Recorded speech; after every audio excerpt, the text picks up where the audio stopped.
Good afternoon, everyone. Thank you for joining us for today's afternoon session, IoT Security for an Evolving 5G World. Please give a warm welcome to A-Line's Penetration Testing Practice Lead, Joseph Cortese.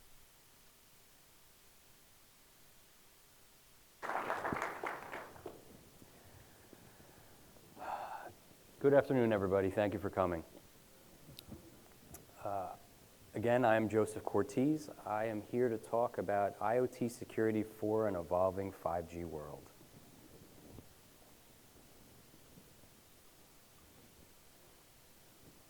Okay.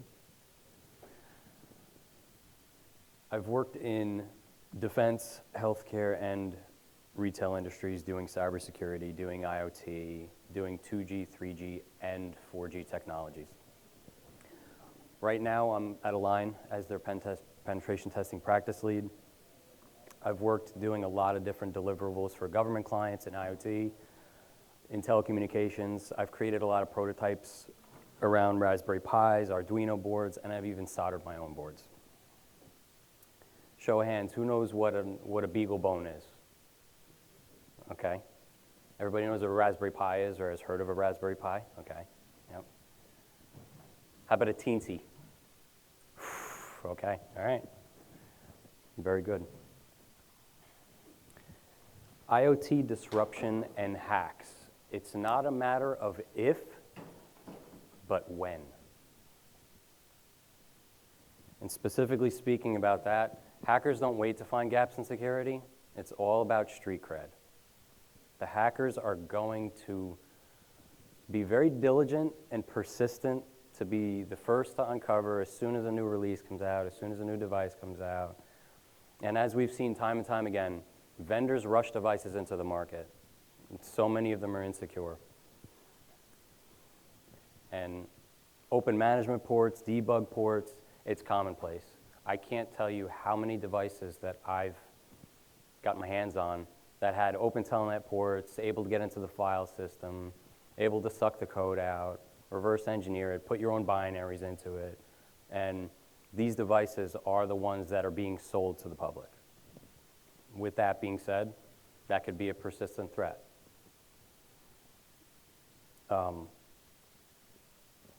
One specific mention, the Mirai malware. How many people know what the Mirai malware was? The big attack on DNS of IoT devices. So when that was publicly released into the wild, after the research group found it, and it was publicly released, there was a surge of at least double to triple the amount of attacks when it was first released. So variants come out of this malware. It's just going to constantly evolve. It's always evolving. And with the more devices that are deployed, as soon as 5G becomes widespread and all the devices end up connecting and interconnecting, it's just going to mean more of an attack surface. So previous attacks on insecure devices, malware is going to spread from device to device a lot easier now in the future, because the more devices that come out in IoT and the more communication between them is just going to increase that attack surface. So IoT and technology, some of the newer usage cases. Everybody knows what the Amazon Alexa is. How many people have an Alexa or one of those Google speakers? You better get rid of it. No, I'm kidding. No. Yeah. So new usage cases that are coming out. There's a lot of proposed cases. I mean, you've seen refrigerators that now have an Android tablet built in it. You can knock on it and it lights up, and those devices are now communicating with other devices in your house. Coffee machines, I mean, the obvious ones now, people can smack a little chip on it, make it an IoT device, but solutions that are not previously used for IoT will start to become integrated. I've heard of some concepts. People were thinking, oh, well, maybe we should have something on our washing machine to know when we come home and, to get things ready and, I don't know how feasible that would be, but again, new solutions are going to come out that are just not previously thought IoT. They're going to become integrated. And what does that mean? It means communication is going to be more robust. It means more devices are going to communicate together. And again, I mentioned the risk on that. I mentioned the risk on all of these devices now taking analytics, knowing when you're home, knowing when you're interacting with them. One device is sharing information with another one. Maybe we don't want that. It's going to happen. This is the reality of now these IoT devices are going to talk together and share things. Smart buildings. I didn't even touch on industrial. Recently, had a client reach out and said that they had a incident in which a piece of malware got into the environment and made a couple machines stop working. And I said, well, I've actually reverse engineered a couple pieces of malware that's only 10 lines of code that can brick an embedded device. Very simple embedded Linux script of 10 lines. If it gets in and executes, it'll just brick the memory. That's its only goal, is to get in, tell it in, guess usernames and passwords, of course, to get in, and then write some NVM commands to delete the memory. Very simple, but renders a device useless. So solutions for smart buildings, auto industry, and traffic control. So back to that client, he mentioned, have you had a lot of inquiries about doing IoT pen testing, and have you seen these attacks? I said, no, but I can tell you one thing, that the industry is growing, and as these solutions are coming out, there's going to be a huge influx of seeing these attacks. So it would be something that I'd be more than happy to take a look at. More sensors, more connections, more communications equals more risk. So devices are changing. They're evolving. But what's changing in IoT? Again, newer devices that are not thought to become IoT are going to be connected. With that, new risks, exploits, and attack surfaces. Think about thermostats. I know that this has been done already, but there was a hack on a thermostat and it jacked the heat up to 92 degrees. None of us would want to come home and find our house at like 95 degrees. All these devices that end up getting connected, they just become risks. New risks, exploits for these devices. So when we talk IoT, we talk about all of these sensors that are connected together on the same network. What if there's a certain device that you probably don't feel comfortable in having on the internet? As I said, these devices are going to share information. You tell your Alexa, hey, do this. Alexa gives that information to that device. We don't know what the future is going to hold as far as exploits, but with the surge of these devices now talking to each other and exchanging information, it's possible to traverse into hard-to-get networks. And especially when we're talking about the enterprise, for businesses, it's going to bring a whole different dimension to everything we know now. Back to privacy concerns. Hey, you know what? My washing machine knows every time I come home, my refrigerator, when I walk by my fridge, it lights up. I mean, these are things that hackers and malicious threat actors would love to know. They want to know when you're home. They want to know when they could break into your house. They want to know when they could penetrate your network. They want to know you have a computer that's left on 24/7. They want to know when you're not in front of it. All these things are possible avenues for a malicious threat actor to take advantage of. So privacy concerns, that's going to be a big deal. In the workplace, that's definitely going to be a big deal. And as these embedded devices evolve, they're definitely going to be more capable, and especially paired with 5G. I know we talk about all this 5G, but 5G, when it is deployed as it's being proposed, it's going to have way faster speeds than we have now. I know the trials are showing somewhere around 5 times as fast as we have now in 4G, 5 to 10 times as fast.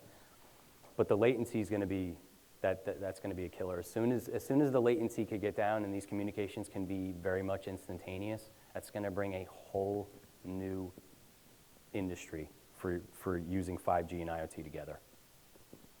So hitting the sweet spot. Hackers love new devices. As new devices emerge, new exploits will surface. Constantly taking advantage of gaps in security, and that's why constant testing is necessary. So when I say, as these new devices emerge, new exploits will surface, Old exploits are also going to return as new exploits. When exploits are researched, source code is routinely put out there just for the researchers to pick it up, take a look at it, understand how it works, understand how we could make some solutions to protect against it. But also it's possible for threat actors to get their hands on the old exploits and kind of massage them to do different things. I know at one point in time, I looked at the Mirai malware back in 2016. I looked at it specifically because I wanted to know a possible scanner that would go out and look for IoT devices that were left open. The Mirai malware was multiple parts. One part was the scanning part, discovery part, command and control part, and the exploit part. There's many parts to it. So all these parts together can be untethered and used for separate purposes. So at one time, I probably analyzed hundreds of pieces of malware. But with that being said, old exploits, they do return as new exploits all the time. I know that Eternal Blue is based on the exploit that's been out there before. A lot of the exploits get reinvented as security professionals get them, malicious threat actors get them, and they end up reinvented for different purposes. So as these IoT devices are going to communicate together and the exploit surface is going to go up, the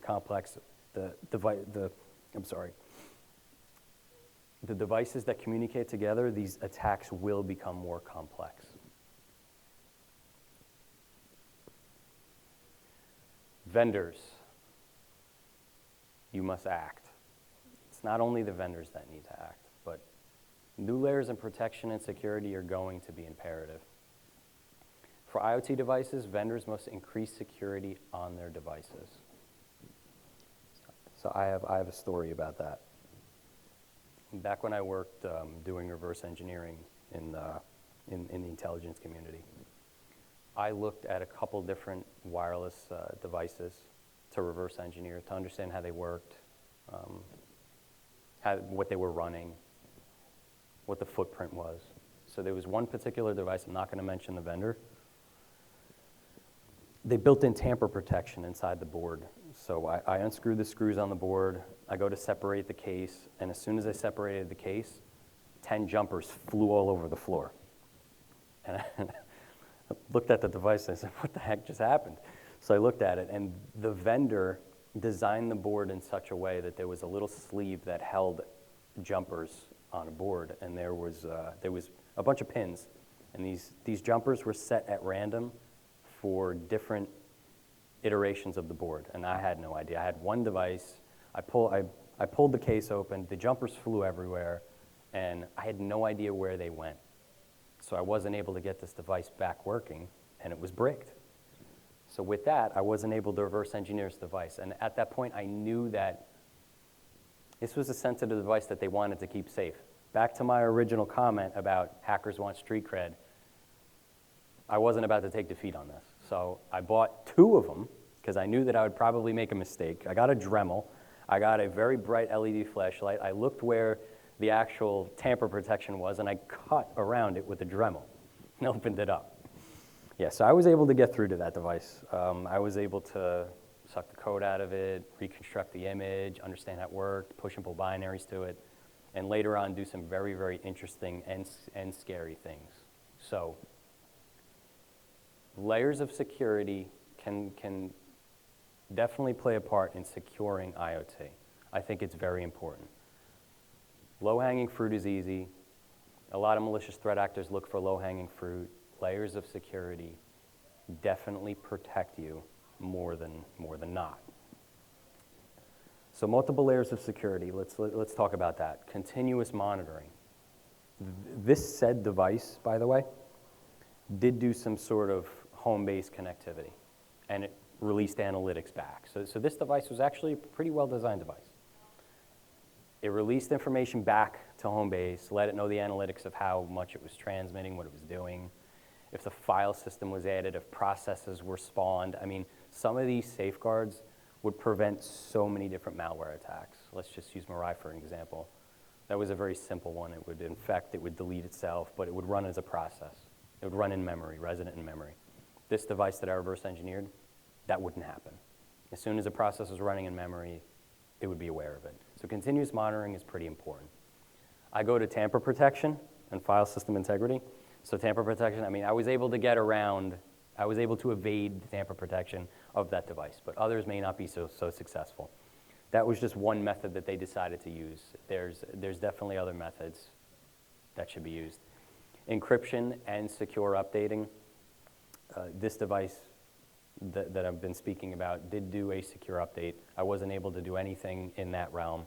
So layers of security, like as I previously said, that's probably one of your defenses, that if you are a vendor, you're an IoT vendor, you're coming out with devices, it is a very good idea to have layers of security built in. And of course, we don't need to even say this, no default passwords. No. It's pretty easy now to go on GitHub, get malware code that can automatically guess and cycle through passwords. Very simple. If you're malicious, if you're a security professional that does tinkering, you can yourself go on, get the Mirai code, and that will cycle through 61 passwords, default passwords for IoT devices. The most common 61. Routine policy reviews, sandboxing, and penetration testing. I like that one the most. Most of the engagements that we've done at Align, I like to stress the importance of penetration testing and patching and updates. I actually have another story. So I worked for an unnamed, very, very large global company that had a very large network. And their HR software and payroll software was on 4 Windows 2003 servers. So who still has Windows 2003 in the workplace? Show of hands. How about Windows XP? I hope not. I hope I don't see anybody raise their hand. You'd be shocked. This company had it and didn't know it was there. Why? Because they don't do routine penetration testing, discovery, vulnerability scanning. Well, you know what?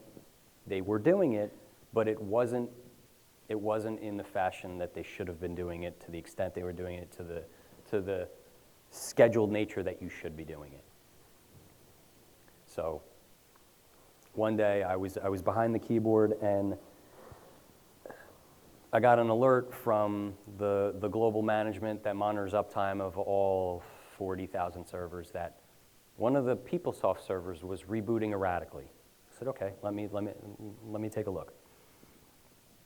So I looked into it, couldn't find anything that was going on, but I did find it was Windows 2003, and I reached out to the server team and I said, guys, the PeopleSoft stuff is on Windows 2003, and they said, oh yeah, I don't even know the last time that was updated. The story gets better. So then the second one reboot. So now they're on edge because this is a pretty sensitive suite of software that runs a lot of different things going on. So they're pinging me to ask me what's going on. I said, hey, I'm taking a look at it. I'm doing a triage on those 2 machines now to see what comes back so I can look through the data and figure it out. The triage is going to be 3.6 million lines long, so it's not going to be quick. So the third does a reboot. Now I'm actually getting nervous because I'm the only one that can really look at this in the capacity that I could look at it. I don't know what's going on. I decided to go on QRadar, do some searches to figure out what is going on with these servers. I see a slew of port 445 going on. Anybody dare to guess what's going on? Tons of SMB requests. Anybody know what that is? Show of hands. Anybody know port 445? If you see tons of it going on. So with what was infected on this machine, it was a variant of WannaCry. And when I say variant, I mean it was probably a malicious threat actor that grabbed the source after it was released, modified it, and ended up releasing it in the wild. Somehow it ended up on our PeopleSoft server. I didn't find out how. I believe it was actually, no, I did find out how. So it actually came from New York City from somebody that let their son or daughter use the computer in New York, came from a USB stick. That USB stick did some lateral movement through that machine, ended up infecting the PeopleSoft server. So with that, I figured out that it had a variant of WannaCry with the malware, wasn't able to execute the stage where it exploited the server and actually did the locking and the crypto locking of the machine. But it was there and it infected it, and I had to take care of it. So patches and updates are imperative. Penetration testing is imperative.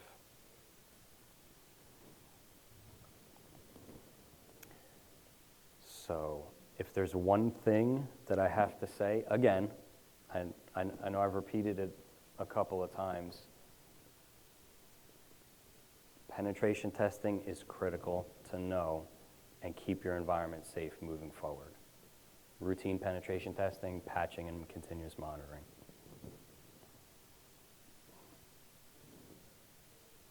Questions? So you're talking about how once like the 5G network is up and IoT is like seriously dependent, once those two like start mixing because the extremely low level of latency is going to be causing problems. But I didn't like understand why. Can you elaborate on that? Not so much it's going to be causing problems. I think that the speed and the latency is going to bring new usage cases. So with vendors that right now are constrained with the current communications medium, let's just throw it out there. 2G, there's some very minimalistic IoT device. So IoT's been around for a long time. I think the first concept that was ever mentioned of IoT, believe it or not, you can Google this. Carnegie Mellon developed a concept that was a Coca-Cola machine that was able to have connectivity in 1983. That's a long time ago. So the concept of IoT is not new. The connection medium, the level of transport, the ability to deliver transport to IoT is really going to increase what types of attacks can happen. That's more of the direction. So with 4G, right? Another thing is batteries. I'm not even going to go in that direction, but battery technology is so archaic. That's another thing that holds IoT back. But I'm not even going to go there. But as far as the speed and the latency, as soon as the speed goes up, the latency goes down. There's going to be a lot of industries that right now are hardwired, and they need that instantaneous communication. But as soon as it becomes possible to have that sort of instantaneous lightning speed connection, that's going to breed new usage cases. And with those breeding new usage cases, ABC vendor is going to pick up a little embedded Linux device, and they're going to say, "Oh, you know, I'm going to smack this on a 5G chip."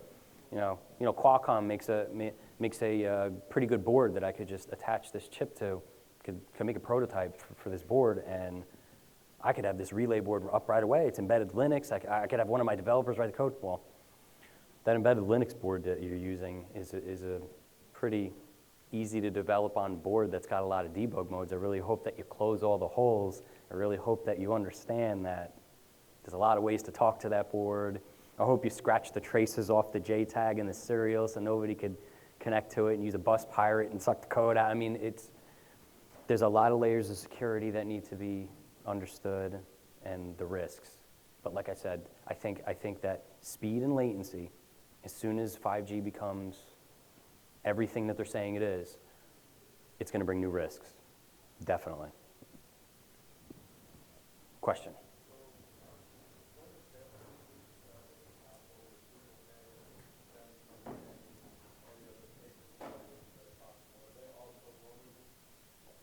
So your question was around, is Samsung, Google Pay, and all those vulnerable?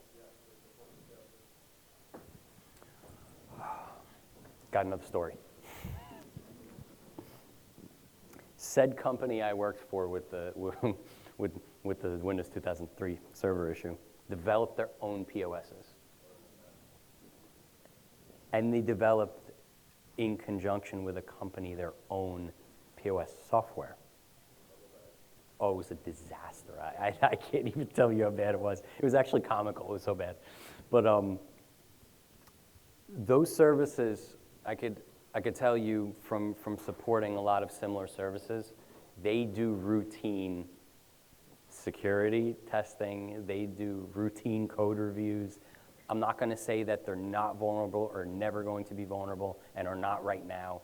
As you know, threat landscape changes. So the threats of today are not going to be the threats of tomorrow. And the funny thing is, the threats of today could be the threats we had 2 weeks ago. But like, it's the Wild West when it comes to threats. That's why be vigilant, continuous monitoring, continuous penetration testing, patching, all of that is imperative. That's the mindset that needs to go with individuals, businesses, vendors, everything together. But as far as Google Pay, Apple Pay, and all those, I don't know of any specific vulnerabilities, only because I'm not focusing on that right now. It wouldn't surprise me if there's a couple of them and people have exploited them, but right now, it seems that it's pretty sufficient, at least for right now. Question? Yeah.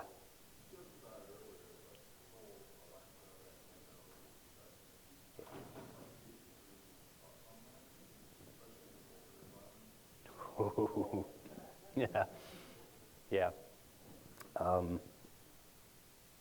At said company, somebody brought one of those. It was the Amazon Alexa, and we told him to put it in his car. Get that thing out of here. As you know, it's always listening. That device specifically, I'm fairly certain sends analytic data back somewhere. Maybe it's not private information. Maybe it's some sort of power state information, whatever it is, analytics on it. A lot of devices do that. A lot of vendors like to understand certain anomalies in devices. That's what all these disclaimers are. Oh yeah, you know, we don't connect private information, but we're connecting it. We're collecting a ton of other analytics to measure on. Well, back to the Amazon Alexa. I know for a fact that there's been some researchers that have looked into them. I've actually heard something about the board. So I focused a lot on development boards, soldering, JTAG, serial communication.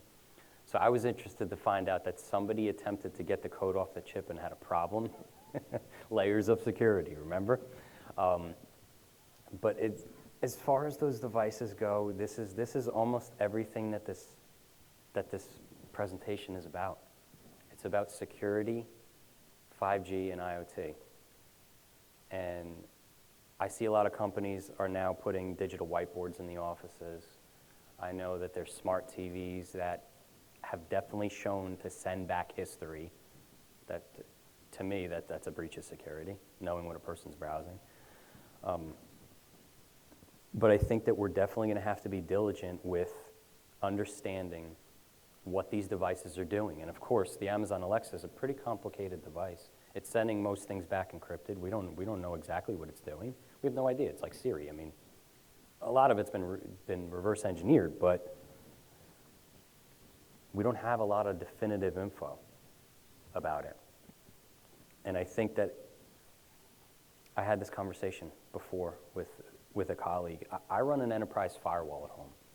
So not only do I stop attacks and information from coming in based on what I want, I stop it from going out too. So if I feel like blocking certain communication at times of the day, or I feel like blocking certain things on a certain port, I'm going to do it. I'm not saying that everybody can do that or should do that, but I think businesses and individuals should be more aware of the data that's traversing back and forth, and running something that's able to give you that fine grain is probably a good idea nowadays in this world. As things evolve, the firewall I'm using, I think I'm using Ubiquiti's UGW, and with that, I can have access control rules to stop things from going out. It's not like your typical Linksys. Exactly. And that's why this is going to be a constant exercise to do testing and understand a holistic approach to everything.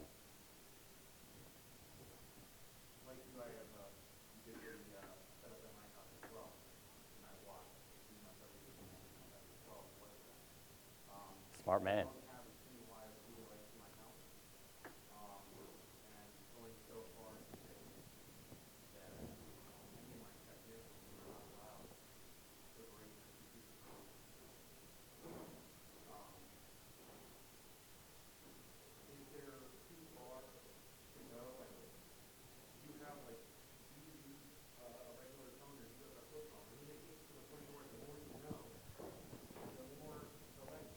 The tinfoil hat goes on when you leave.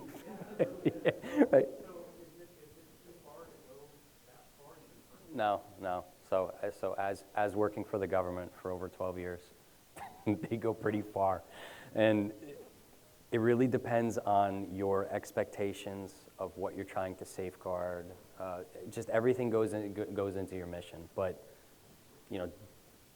depending. And what's too far for one person is not nearly far enough for another. If you're running that equipment at your house like me, you obviously care about security. Not that many people go the extent to get a firewall that does that fine-grained control in the house. But you can have that layer of separation in the house with your devices, but again, the risk could be 5G.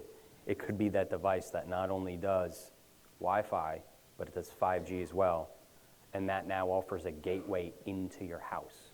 So the 5G. Is it worth it segmenting a network? If we did IoT, to completely segment it and you didn't have it in the same ecosystem at all. Yep. So, I mean, Yep. how do we deal with that? You need to kind of have it in the same space. Glad you asked that. I have a VLAN just for IoT devices in my house. My thermostats, my air conditioner, everything is on a VLAN that can't talk with my computer. I do not want any IoT devices talking to my computer. I don't even want them talking to my TV.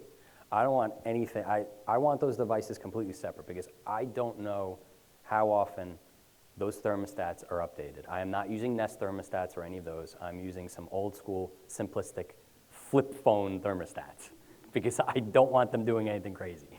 So I have a VLAN that I separate that. And again, layers of security, layers of separation.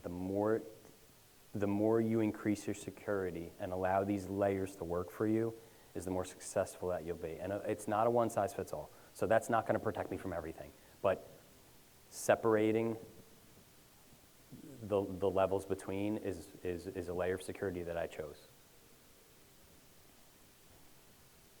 What are most providers and service providers doing at this time? What can you say? Is there any liability? Yeah. So I spoke recently with somebody that was working for Verizon that was actually laying a lot of their fiber infrastructure because one of my earlier comments about 5G and why IoT is held back. Why isn't IoT advancing? Well, there's a couple of reasons. Battery technology is archaic. We don't have great battery life. And then as far as the actual 5G, well, there's not enough fiber backhaul. The radio links between sites are still adding latency. So even if we have a low latency 5G that's ready to be deployed now, in the end, we have a bunch of Achilles heels all over the network that are just going to bring the latency back down. It's going to get better than it is now, but it's still not going to be the ideal proposed latency that they're letting us know about. So providers, as far as their security. I did have the chance to work a while with two large providers many years ago, and they were looking at doing deep packet inspection and filtering of certain protocols, certain ports. I don't believe that's mainstream. I don't believe that's deployed. I know that they were evaluating some things. I'm not going to mention what providers they are, but it seemed like it was an attempt to move in that direction. So the vendors are aware. They're aware that these things exist. They're aware that they may be used in the transport of bad stuff. So they are looking for ways. Don't know their execution plans. I know that it's been on their roadmap, but again, it's ever evolving. But I think that that's a step in the right direction. I think it's important for them to have visibility. Vulnerability scanning, pen testing, continuous monitoring, all goes to visibility. So they were taking a step in that direction. Let's see if we hear anything in the future related to that, because if and when IoT does become big and 5G is widely deployed and many solutions start coming out because of how easy it is, it's going to be a big deal.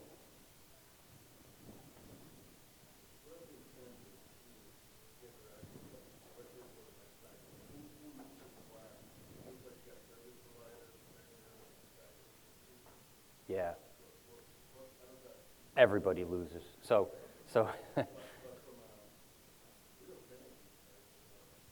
oh, yeah, as far as penalties, I mean, since this is such an evolving, I'm trying to think of the right words to use, as far as when we talk about penalties, there's lack of accountability with a lot of things that we've seen recently. There's no surprise in that. Let's just take one step away from this subject. How many people get like 20 telemarketer calls a day? Providers, what are you doing? I probably get 20 plus calls that's coming through overseas to my phone. The providers are supposed to figure that out. They've allowed a system to be open that allows that stuff to be routed through very easily. Spoofing numbers and constant calls. And I don't know where the accountability is.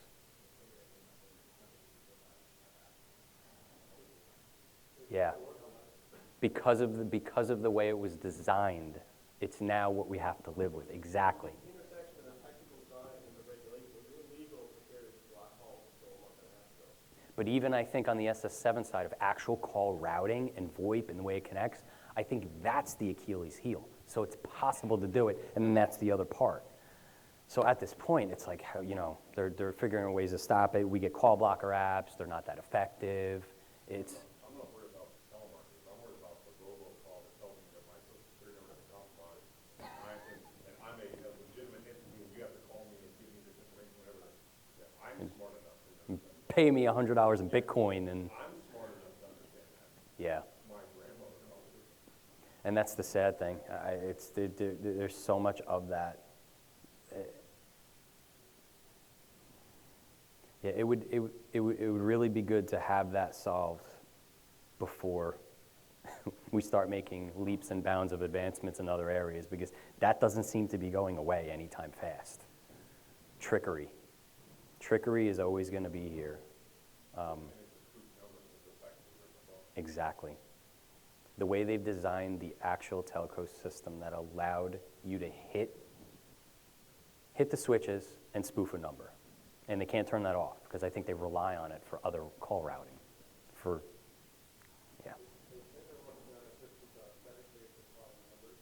Yeah.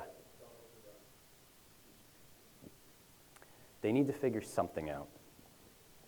Definitely something, but I believe it's a slew of old, outdated systems that are present, and old ways of doing things that they just don't want to remove because it's almost like re-engineering the wheel. But I believe it's their responsibility to do it. What compliance policies and such can businesses integrate now, especially since bringing our device and having all these extra devices that's personal, becoming so apparent that at work I can, I'm on my Wi-Fi. If I'm outside, if something happens and it brings it in, Yep. I compromise my own business. Yep. So what do you see, especially with these multi-sites, and as so many devices are brought in from the outside, which is supposed to be a secure environment it's supposed to have? Mm-hmm. What do you see is going to be needed? What should businesses be practicing and set up their own policies? What they going to be bringing up?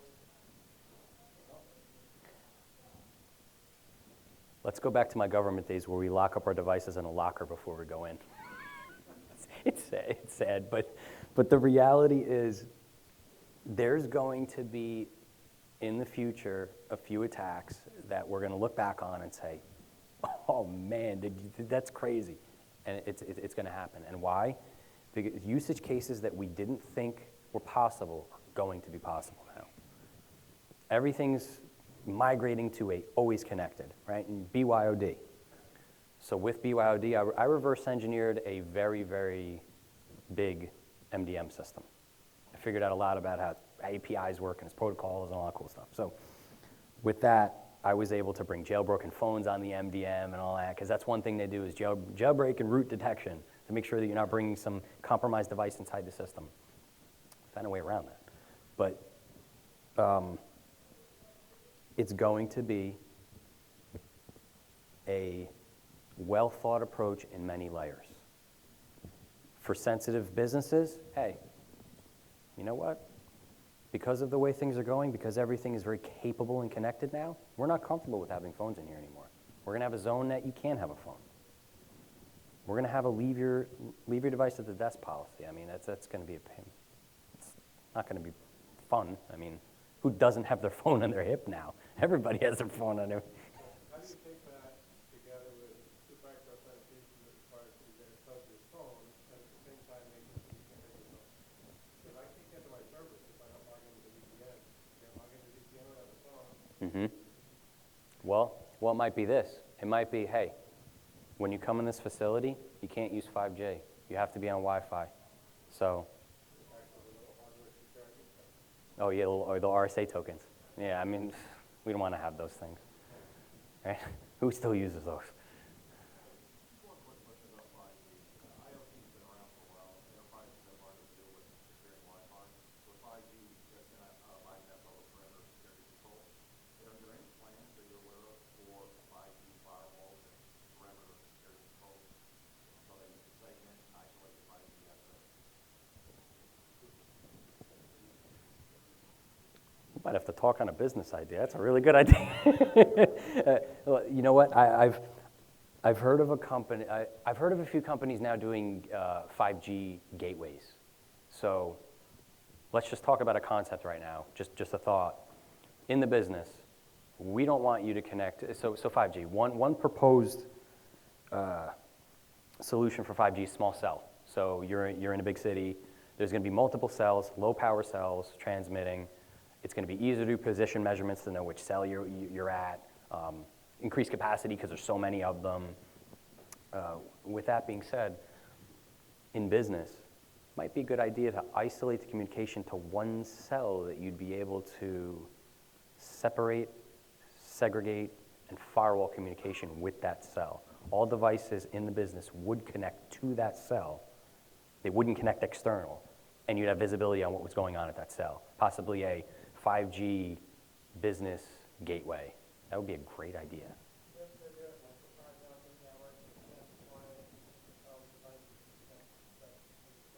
Yep.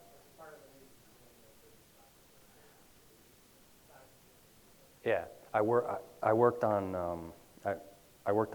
Sprint had a college campus femtocell network, and I worked a lot on provisioning those, understanding how they work, and they were able to do the exact same thing. So a business could buy that, but the colleges were using them. I think prisons were using them as well. And you were able to separate communication, understand what it is, block certain communication. With the same system with I have a T-Mobile virtual tiny router wireless thing. Is it the one for your phone? Yeah.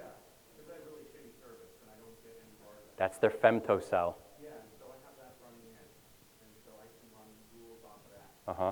So that's one way that you can do it. And also, working with the sheriff's office, we have DBAs and extenders within the compound because Yep. It's like 36-inch poured concrete walls. So you have absolutely zero bars, so everything is inside. Yep. You could possibly, like you said, connect that to a firewall. You're not going to connect anything external anyway. So at least if it's in the vision, You have a level of visibility. Visibility is everything. and that's actually we can do packet inspection and connect your firewall hooked up to that, and then even if they do bring in their own device, Mm-hmm. you'd be able to see communication and see anything that happens. Exactly. Possibly block that MAC address or IP or whatever you want to do. But this is exactly, and this is the mentality that everybody needs to have, a collective approach to visibility, understanding, continuous monitoring, and penetration testing. Human is always going to be the weakest link. We all know that, but visibility is key. And that femto, make sure that thing's up to date. Yes. That concept of having a separate, effectively local cell, 5G access point, depends on registering it with the carrier. I'd imagine. The opportunity to have a look, A rogue one, exactly. and then you just basically gave away everything. Exactly, and you wouldn't even have full control, most likely. The last thing the provider wants to do is give you full control. They are very much in control. You will probably end up getting a tiny UI with 5 options. Yeah, yeah, exactly. Yeah. Question? So in cloud computing, companies like Amazon came up with this shared responsibility model. Yeah. I think we need something like that for IoT, because right now everybody expects somebody else is doing something, right? There's yeah. OEM expects the customer does this, carrier expects the OEM does something. Yep. Customer thinks the carrier is doing things, and it's everybody's pointing fingers at each other right now. And part of that is because it's just so new that nobody knows what's going on, and everybody wants to pass it on to somebody else. Happens in the workplace. We've seen it. It just scales. Again, I think that there needs to be a collective approach. It's not going to be one. It's not going to be two. It's going to be many. I think that that's the only way that we're going to get there. It's definitely going to be layers and a tiered approach. It's not going to be one thing. So, it's 3:45, I'm wondering a discussion about the hacking a traffic signal package. But my spin on IoT is industrial systems and life safety systems Mm-hmm. more than philosophy or private. Mm-hmm. That brings me to 2 questions for you. The first one is, traditionally, we taught hygiene is 80% of our protection. Get your employees to understand not to open up certain emails and files, et cetera, et cetera. You do that every 6 months, you're in pretty good shape. With IoT, those decisions are being made through edge computing way Yeah. outside of your, for example, with what I'm doing, I'm the program manager for connected vehicles. Nice. Here in Tampa. Those vehicles communicate 10 times per second. 0 latency system. Latency. So, how do we train those IoT devices? Which processes they can run and can't run? How do we push that hygiene training to those machines that are now making the decisions, not humans?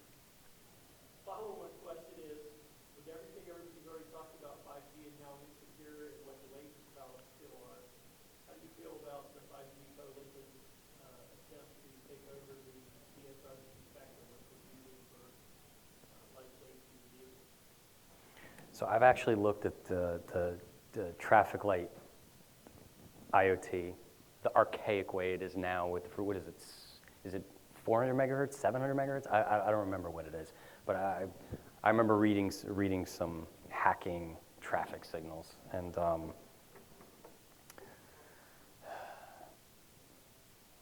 I actually saw the information about the Jeeps. Somebody hacked the Jeeps, got in the bus, and was able to control that. I saw the one about the Tesla.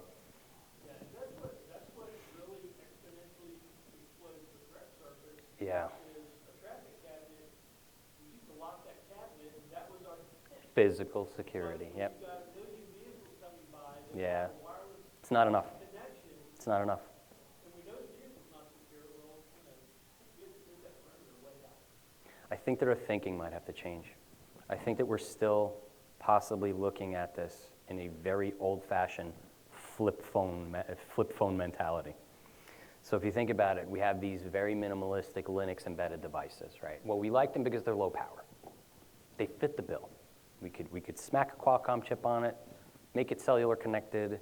It's a small footprint, 16 mega memory. We could throw a little Linux kernel on it, put our code on it, works. But that comes with some serious risk, especially when you're using it to drive somebody around or possibly drive on the road or for some other purposes that have something to do with human life. So behavior analytics constantly comes up. I worked on a system that when I was at that company that I mentioned, we would generate 55 gig of data a day on certain sites. So it was a decent amount of data, 55 gig a day. So if there was something, I had to look through that. But we were feeding all of that data, 55 gig a day times hundreds of different sites that we had. And we were feeding that data into a behavior analysis solution. Not going to name the vendor. I worked with the vendor to help them perfect it. We were like one of the prototypes for them. But that system was able to take all analytics, measurements, and understand patterns, risk patterns, flight risks for certain individuals, certain anomalies. Something like that would be imperative in the industry. We think about these Linux devices, we have no visibility on what they're doing. Those high latency connections, before you blink of an eye, it already did how many different actions? We don't know. So everybody's talking about behavior analytics and wanting to integrate that into the solution. Maybe these tiny little embedded Linux devices are no longer feasible. Maybe we need something that's a little more robust that we could understand what's going on. Because now the human element is almost removed. It's almost autonomous at this point. So how do we actually get a handle on it? Because it's making decisions for us. It's made, like you said, it's made how many decisions in a second? The only way that we're going to actually be able to create some sort of pattern or inject ourselves is knowing that there's something going on there. As that latency goes down, we're still using old methods. I believe that behavior analysis is probably going to be a help moving forward with IoT, definitely. Question? So with GDPR, you have a European Union system that does affect the responsibility. Now we have at least 3 states, and then California has the implementation. Yep. It goes into effect 1 January. Mm-hmm. So now if you've got a California citizen who is what's your phone? Or, I believe the number is, if you connect to 50,000 devices in California, you can now accept it. Hmm. If you lose what California will find is the first Mm-hmm. So, and then you don't even have to respond. It's like $200. Goes up if you respond. Yeah. So with this proliferation of Internet of Things, how do you think that's going to work? How are vendors going to protect themselves from losses? First of all, good luck proving it, right? Think about it. Think about the comments back to one device talks to another device that talks to another device. By the time you even know what happened, the information's out there already. It's already out. And 5 different places understand the analytics already on that data. So again, visibility is going to be everything. I believe that everything is happening very quickly, and we're going to need some new solutions in order to safeguard ourselves. I believe that some of the methods are going to scale, and some of the methods are not going to scale. So some of the traditional solutions that we have now for security, we're going to apply those solutions. But going back to those fast, low latency connections, I'm not sure that we have solutions that can accurately and adequately protect us. We're using old solutions that work great for either allowing or not allowing communication. Well, there's that gray area. That's where behavior analytics helps us. The gray area is what's based on decisions, based on, oh, well, it looks like this, it meets these 10 criteria, it's coming at this time and doing this. Yeah, this looks normal. This looks normal for now. And even then, those systems aren't even perfect. So I don't know if there's a solution for that. I think that we're going to see a lot of things play out over time with that. I think that it's going to be interesting to see. With the proliferation of IoT devices and integration into such mundane things as appliances or the house, what advice would you give to a concerned consumer who's not IT savvy, can't set up his own or her own personal house firewall to protect themselves? If they understand there's some privacy concerns, but they don't understand the technology and they're afraid. So keep your devices updated. Know what you're connecting on your network. Know what's in your environment. So those PeopleSoft servers that were hacked, there were close to 100,000 other devices across many different VPNs and networks and subnets and segments. None of those devices were attacked. None of them. They were all okay. because they were updated, they were patched, and they were behind layers of security. Now, for the average consumer that doesn't know all those technical things, can't segment a VLAN, can't do that, I would say that understanding minimal security fashion is very, very critical. Always know that your devices are updated, frequent updates. Make sure that you do not use very, very old devices to do important things on, like banking or email. And even if you have a very, very old vulnerable device, like an IoT, let's say you have a smart blind that is using an old version of Linux in it, and it somehow gets compromised. There's going to be a certain level of compromise that it can do to you. Maybe it can listen to internet traffic in the clear, but it's not going to be able to get into your computer if you're adequately patched, if you don't have a bunch of holes. So I would say best security practices are important. Knowing to patch and update is very, very critical, even those basics.